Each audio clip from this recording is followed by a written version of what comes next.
Nessa sexta-feira 13, eu estava pensando aqui como é que eu ia fazer um vídeo bacana pra vocês com esse tema, né, de terror e tudo mais. E foi aí que eu pensei numa coisa. O universo de terror começou com os livros. E existem várias literaturas clássicas que estão sendo readaptadas hoje em dia. Frankenstein, filmes com lobisomens e com vampiros. E aí eu lembrei de um anime. Um anime que também é um mangá e que eu curto bastante e que tem bem essa temática gótica, edgy e que combina perfeitamente com o dia de hoje. Que obra é essa? Hellsing. E é sobre isso que vamos falar hoje. Vamos falar sobre Hellsing e eu vou contar para vocês e apresentar também como o Hellsing é interessante, é uma coisa assim que, nossa, vocês precisam ver, sério mesmo. Hellsing, ele é um mangá que também já virou anime duas vezes. Ele teve um anime na era de ouro dos animes, lá nos anos 90, na virada de 90 para 2001, 2000, por aí. Só que esse anime, assim como o Fullmetal Alchemist clássico, teve um final 100% original. E depois de um tempo, tivemos Hellsing Ultimate, que é uma série de ovas, que são episódios longos, quase com duração de filmes, com uma hora e meia. E esse sim, Hellsing Ultimate, adapta quase que 100% a história do mangá. Então aqui vai uma pequena sinopse, antes de eu começar a dar os spoilers. Então, quem quiser saber um pouco da obra, fica aqui, quando chegar os spoilers eu falo. Hellsing é uma história que se passa quase que inteiramente na Inglaterra, se passa em outros lugares também, mas o foco é na Inglaterra, e foca numa organização de caçadores de monstros, a organização Hellsing, fundada por Van Helsing, né? E que atualmente a sua chefe é a neta, a tataraneta do Van Helsing, a Integra Hellsing. E essa organização tem vários agentes, o foco deles é destruir vários monstros pelo mundo, vampiros, múmias, lobisomens e tananã, guaraná com rolha. Mas enfim, ele tem essa organização Hellsing, né, que destrói vários monstros, mas o trunfo dela é que eles têm um caçador especializado em vampiros. Já que os vampiros são os mais fortes, as mais fortes criaturas que existem no universo de Hellsing, eles têm um caçador experiente e com foco 100% em matar vampiros. Que caçador é esse? É o caçador de vampiros Alucard. Mas não pensem vocês, fãs de Castlevania, que esse Alucard é o filho do Drácula. Não, não, não. Acontece que esse Alucard aqui é o Drácula, o próprio Conde Drácula, o Vlad Drácula Tepes, o Vlad Empalador. Esse mesmo, o Conde Drácula, o vampirão, o vampiro dos vampiros. Mas por que ele está com o nome de Alucard em Hellsing? É isso que eu vou explicar agora. Então, é uma coisa assim que aparece no anime quanto no mangá, mas é explicado em três entrelinhas. Então, até é bom vocês assistirem essa parte aqui do vídeo, porque não vai ter spoiler, mas é interessante vocês verem porque vai dar uma dúvida quando vocês forem assistir o anime ou ler o mangá. Acontece que na época de Van Helsing, ele se encontrou com Drácula. O Drácula estava em pleno dos seus poderes, era o Conde Drácula, matador de várias pessoas, e eles batalharam. E essa batalha terminou com o Drácula sendo selado e dominado totalmente por Van Helsing, que estabeleceu um sistema de marca e de selos. A partir dali, o Drácula se passaria a se chamar Alucard e ele obedeceria totalmente ao membro da família Helsing que estivesse dominando a organização no momento. Atualmente, quem domina a organização é a Integra, então ele é o pau-mandado da Integra. O que a Integra manda, ele obedece. Então, ele tem uma marca onde, além de nerfar o personagem do Drácula, né? Ele está na Alucard, ele está na marca mais baixa do vampirismo que ele tem. Ele ainda é super forte, rápido, veloz, manipula a sombra, mas ele tem selos. Quanto mais selos ele rompe, mais ele liberta todo o seu poder. O selo mais forte que ele tem é o selo 0. Esse selo somente pode ser rompido por um familiar Hellsing, ou seja, pela Integra. Todos os outros selos, do mais baixo até o nível 1, o próprio Alucard pode romper quando ele achar necessidade de usar os poderes mais especiais dele. É mais ou menos assim, ele está muito fraco para ele, porque mesmo no nível mais baixo, ele é um vampiro muito poderoso, ele é cogitado até como um dos personagens mais fortes da ficção, tirando os personagens que manipulam realidades, para vocês terem uma noção. E mesmo assim, quando ele acha que deve desbloquear alguma habilidade, por exemplo, a manipulação de sombras e cães infernais, ele rompe algum dos selos. Então tudo está tranquilo, até que o Alucard, ele resgata uma policial que estava sendo feita de refém, que é a Ceres Victoria. Ela é transformada em uma vampira, pelas coisas que acontecem no anime, eu não vou contar aqui o que é, porque é spoiler já. E, além dela aprender a ser uma vampira, junto com o Alucard, ela e a organização Hellsing têm que se preparar, pois uma célula sobrevivente do exército nazista, já que o anime, o mangá se passa depois da Segunda Guerra Mundial, uma célula nazista está querendo voltar à ativa, dominando toda a Inglaterra, e esses nazistas que estão de volta, eles têm um adicional, eles têm vampiros controláveis e tem outros seres sobrenaturais, como o Gato de Schrödinger, que é uma literatura classicíssima, que eu vou falar daqui a pouco, e também lobisomens. Então, basta agora Hellsing e o Alucard deterem essa organização maligna, que também parece ter uns planos para como deter o Alucard, como se fosse um plano de contenção. Como vocês perceberam, Hellsing tem vários elementos clássicos, vampiros, lobisomens, múmias, e vários elementos também da literatura clássica, como o Gato de Schrödinger, que é um gato de Schrödinger que a literatura dele é muito filosófica e muito científica, que os estudiosos estudam até hoje, para vocês terem uma noção. Mas enfim, Hellsing lida bastante com isso, com literatura clássica, adaptando ela a um cenário gótico de anime ou de mangá, depende da mídia que você for ver. E ele faz isso muito bem, na minha opinião. Ele é um ótimo mangá, a leitura dele é muito fluida e ele também é um ótimo anime. Agora vamos aos pontos negativos de Hellsing como um todo. Bem, não é um ponto muito negativo, mas às vezes eu acho que algumas tramas deixam a desejar. E por ser um anime da geração passada, um mangá que foi escrito na época de Dragon Ball, Naruto, ele tem umas coisas que envelheceram muito mal. Algumas piadinhas mais 18 envelheceram muito mal, umas piadas com assédio e algumas referências também. Tem muita referência a livro, a séries de televisão, que se você não viveu a época ou for um nerdzão, que nem eu, você perde porque você não vai entender muito. Mas são somente alguns pontos negativos que eu reparei na obra. Se, por exemplo, Hellsing fosse lançado e eles abordassem uma coisa mais atemporal, não deixassem muito as coisas que davam na cara, tipo, esse anime aqui é de 2001, certeza, por causa disso, disso e daquilo.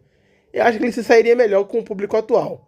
Porque o público atual não gosta muito de anime datado. Então, se você for desses, que você não gosta de animes que sejam da época passada, você não vai curtir muito nem o mangá, nem o anime clássico de 2001. Eu recomendo muito o Ultimate, porque o Ultimate, ele já dá uma parada nisso aí, ele já deixa uma coisa mais clean, mais atemporal, e a animação também melhora comparado com o anime clássico. Agora, como eu falei, a animação ela é ótima, porque o Hellsing ele é focado em ser terror e gótico. Tanto que é para maiores de 16 ou 18, se não me engano, porque as cenas são muito fortes. Tem umas cenas mesmo que eu não posso nem mostrar no YouTube, senão meu vídeo é bloqueado. Para vocês terem uma noção de como é forte as cenas. É uma coisa assim, muito interessante. E diferente de obras atuais, eles não usam a brutalidade para dizer, uau, nós somos adultos, por isso usamos cenas pesadas. Não. A brutalidade é justificada. Por exemplo, nós temos vampiros, lobisomens e homens e mulheres também, né, com sede de sangue. São pessoas brutais que vivem no mundo brutal. E isso assim, é uma coisa interessantíssima, porque você vê como o escritor, o autor de Hellsing, ou é autor, eu não estou lembrando agora, conseguiu mesclar a violência com o que ele quis dizer na obra de ficção.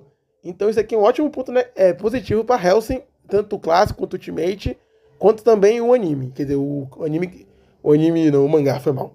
Bem, a partir daqui é uma zona com spoilers, então se você não quer tomar nenhum spoiler, nem do mangá, nem do anime, nem dos OVA, eu recomendo que deixe o vídeo por aqui. Se você gostou do vídeo, deixa o like, não se esqueça de se inscrever e compartilhar, e até a próxima.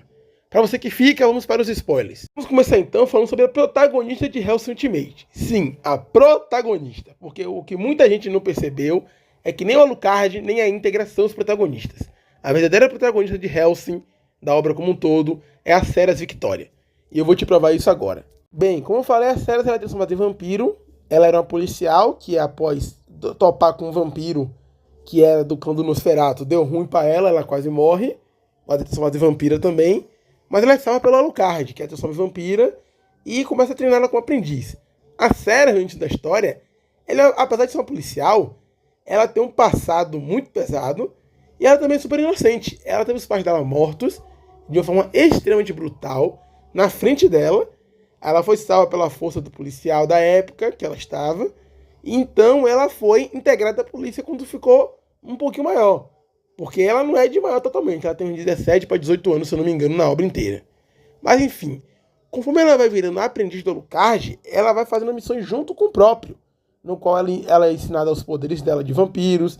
Ela é ensinada como matar com velocidade. Ela é ensinada como ser um novo Drácula, basicamente. Ela vira um Drácula da nova geração. E conforme isso vai acontecendo, ela vai perdendo traços de humanidade dela. Ela nunca deixa de ser gentil e ter a personalidade gentil de fato, mas a gente vê essa mudança conforme o tempo for passando. A gente vê, por exemplo, isso nas roupas dela, que no início da história Isso é retratado mais também no anime do que no mangá, mas no início da história, a roupa das Ceres, é bem mais clara, bem com cores vivas, e no final, já no epílogo, a roupa dela já é tipo a do Alucard, um vinho mais puxado pro escuro. Isso ressalta que além dela crescer como personagem, ela também cresceu no mundo de Hellsing, no mundo de Labita. Ela cresceu como pessoa. Ela tem uma mentalidade agora diferente das séries que iniciou a história. E isso aí é um papel de um protagonista que tem um desenvolvimento de arco desse tipo. É muito padrão de protagonista, principalmente de obras como animes e mangás, eles iniciarem de um jeito e terminarem de um jeito mais maduro, que a gente pode até ver a distância, a grande diferença que tem de um para o outro. O lance do Alucard, ele ser mais forte, mas ele não lutar sempre, é bem interessante. E eu achei a batalha final, com a Íntegra optando por liberar a marca 0 para ele voltar a ser o Conde Drácula, muito, muito interessante. Eu achei muito bom a gente ver a vastidão dos poderes do Drácula em seu total. E eu acharia muito massa se agora, em 2023, algum estúdio pegasse e fizesse as histórias não contadas sobre Hellsing. Porque Hellsing, além de mangá, também é um livro. E no livro tem muito mais detalhes. Tem a batalha do Drácula contra o Van Helsing. Tem acontecimentos que aconteceram depois que somente são citados no anime, no mangá. São acontecimentos assim que a gente não precisa ver, mas seria interessante a gente ver porque demonstra como o Alucard ele é um ser tão único naquele mundo. Como ele é um ser assim que é fora de todos os parâmetros, até dos próprios vampiros. A dinâmica do Hellsing, da Íntegra com o Alucard é muito boa. Porque apesar do Alucard estar subordinado à família, a gente vê que ele gostou de estar assim, ele gostou de ter um freio. O Alucard, ele se via como um monstro, né? O Vlad, o monstro, o maldito monstro. E a partir do momento que ele foi derrotado pelo Van Helsing, ele se interessou em ser somente um servo. Ele gostou daquilo, então ele não trata a Íntegra apenas como um mestre, como um ressentimento. Ele trata ela como se fosse um aprendiz também, assim como ele trata a própria Ceres. Ele trata ela com respeito, claro, mas a gente vê que entre eles dois tem um relacionamento de uma amizade muito forte, uma coisa que não era para ter. Já que na teoria o Drácula, o Lorde Drácula, nunca se sujeitaria a ser um mero servo de um humano. E o Alucard, ele é isso, ele é um servo da Íntegra Hellsing, de uma herdeira do homem que o derrotou. Então isso aí é um ótimo desenvolvimento que eu também acho que deveria ser abordado em um spin-off, em alguma história assim paralela. Ainda falando sobre o final, eu achei um outro ponto negativo sobre Hellsing, uma coisa assim que foi muito jogada, na minha opinião, sobre o mordomo, que eu esqueci se o nome dele é William ou algo do tipo assim, ser o vilão final que o Alucard enfrenta e que ele somente é derrotado por causa do William, porque o William já sabia lutar com o Drácula, e também pelo gato de Schrödinger, que se joga quando o Drácula vira na sua forma etérea. O gato se joga no Drácula e faz ele sumir por um tempo, deixando a Hellsing sem o seu principal combatente por um bom tempo aí, até que depois de um tempo ele se recupera e volta. Mas eu não achei muito legal essa história do mordomo ser o vilão, não. Eu achava melhor que o vilão fosse ou o Padre Hedrison, ou se não, o próprio partido lá dos nazis que estava fazendo a zorra toda lá, estava bagaçando Londres. Uma coisa que eu não citei, quando tá falando com o Sem Spoilers, é que temos a Igreja Católica, o Vaticano participando da trama, e eu não citei isso justamente porque eu acho que a trama deles requer muito spoiler do livro e do mangá.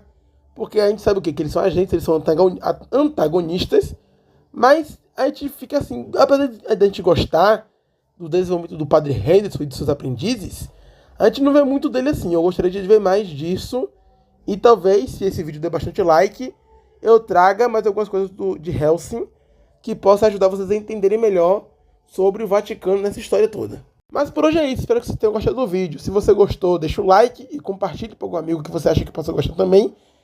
Bem-vindos ao canal G-Geek, a gente tem vídeo aqui toda sexta-feira, às 6 horas em ponto.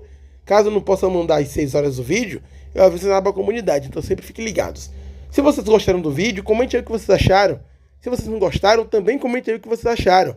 O que faltou, o que eu faltei falar, o que vocês acharam da narração do vídeo. Pode comentar aí que a gente pode fazer um bate-papo legal e até melhorar a forma que os vídeos são gravados. É isso então, beleza? Falou e até a próxima.